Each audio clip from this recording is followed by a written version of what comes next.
Sanders down on the baseline. Thompson stolen away by Jackson Cartwright. A 2-on-1 with Kobe. Lob play. Slap it down with the right hand for Kobe Wildcat Simmons. Basketball Weekly, presented by Hughes Federal Credit Union, home of the official U of A debit card, voted Best Bank Credit Union and Best Debit Card. Get yours today at hughesfcu.org. Welcome to another edition of Wildcat Weekly with head coach Sean Miller. Cats are home this week, Wednesday night against the Stanford Cardinals, Saturday against the Cal Bears. Always great to get home, coach. Your team's coming off a split on the road, and that's what every coach talks about. If we can split on the road, win them at home, we're going to be in great shape. So let's go through the two games, starting with Oregon State. And as you look back at that ball game, maybe just the key to the victory over the Beavers. Well, we did not play as well in the first half, and that happens on the road, like you just mentioned, Brian. When you're Oregon State, I think you have a few highlights left based on all that they've been through this season, and one of those highlights is playing us at home. But we didn't make the plays that we normally make on offense. They beat us off the dribble a couple of times on defense, and going into halftime down 2, it didn't feel right. Credit to our team. I thought we came out in the second half and really put it together. Went on, I think, a 23-2 run. Played with a much more sureness on offense. Got out in transition. Got some big defensive stops and ended up, winning on the road by a significant margin, which is never easy to do. I thought Alonzo Trier had 18 points in that game. We needed his scoring, and he did a really, really good job. And also Dusan. Dusan didn't have as good of a first half, but he established himself early in the second half there inside, put a kind of a subpar first half behind him, and that's always good to see as well. At Oregon, they beat us badly, Brian, and it's the worst loss we've had in some time, and I give a lot of credit to them. If you watch them play against ASU 2 days earlier, they struggled in that game, almost dropped that game at home to ASU. A game earlier at Colorado, Colorado was 0-7, and beat them pretty handily down the stretch of that game. So they weren't playing as well coming into our game, but they were ready for us. Had an incredible, electric crowd. They have an excellent basketball team. They passed the ball so well. And the way they shot the ball, we could have been at our best, and it wouldn't have been good enough. It's one of those days. There's a lot to learn from it, but I also think there's a lot to forget from that game and move on. And to beat Oregon at Oregon is a tough task. We weren't able to do it. No team, well, Gonzaga is still undefeated, but no team runs through the conference or a season without suffering losses here and there. We've seen that in the top 25 rankings here the last couple of weeks. So do you, as a coach now, do you take a different tact in practice coming off the loss like that? Well, I think you have to know your team, and a lot of times it depends on what part of the season we're in. If this is December or January, I think there's a lot more to learn from that loss.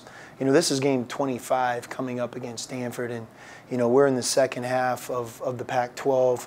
We're in now the second week of February coming up.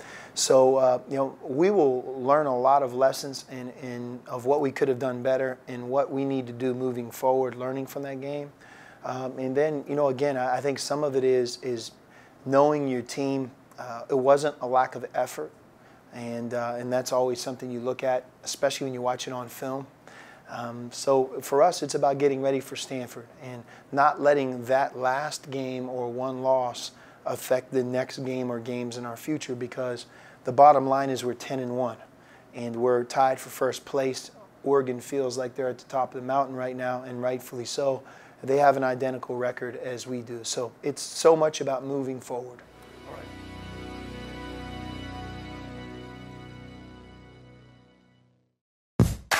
When you are on the go, you need your credit union to be right there with you.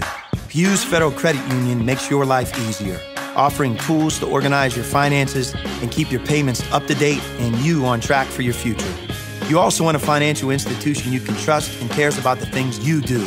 For 60 years, Hughes has called Southern Arizona home and has given back to our community, investing in the causes that make our area a better place to live. Isn't that who you want as your financial partner?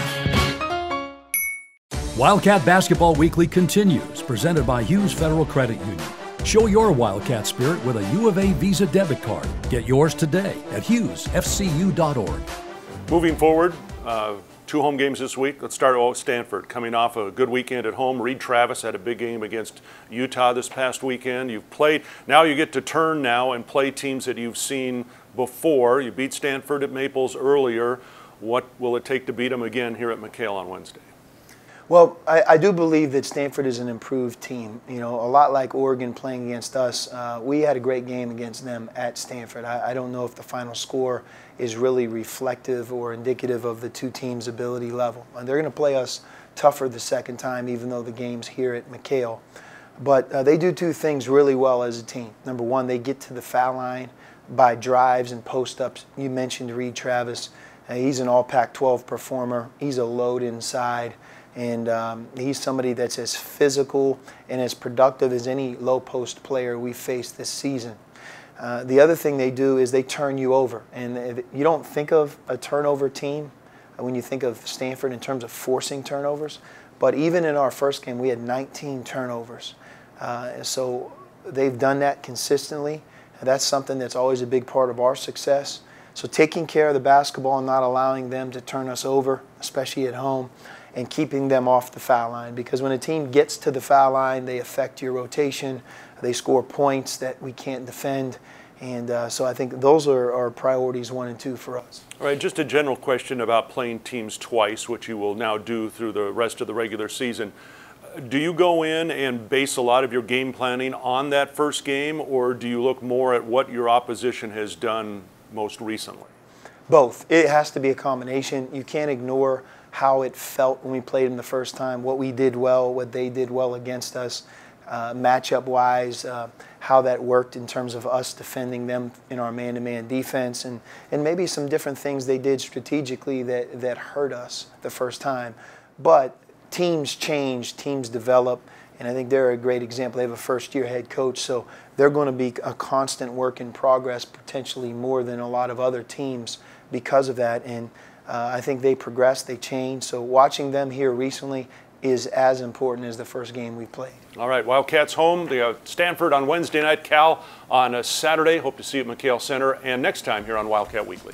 Thank you for watching Wildcat Basketball Weekly, presented by Hughes Federal Credit Union, home of the free U of A Visa debit card. Get yours today at hughesfcu.org. Federally insured by NCUA.